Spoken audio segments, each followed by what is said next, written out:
बिस्मिल्लाहिर्रहमानिर्रहीम। अस्सलामुअलैकुम।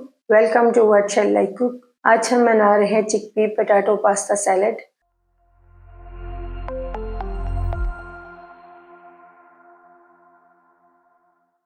और इसके लिए लेंगे 1 कप उबले हुए सफ़ेद चने, 1 कप उबले हुए आलू, 1 कप उबला हुआ पास्ता, 1 कप दही, हाफ कप बारीक कटा हुआ खीरा, हाफ कप प्याज, 1 टेबल स्पून हरा धनिया, 1 टीस्पून हरी मिर्चों का पेस्ट, हाफ टी स्पून नमक, हाफ टी स्पून काली मिर्च पाउडर, 1/4 कप क्रीम। बॉल में दही डालेंगे, क्रीम डाल देंगे, नमक और काली मिर्च पाउडर डालेंगे, मिक्स करेंगे।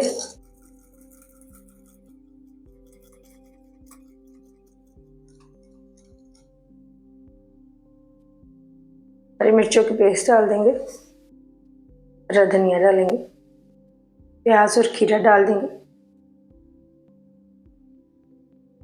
उबले हुए आलू, चने और पास्ता डालकर मिक्स कर लेंगे।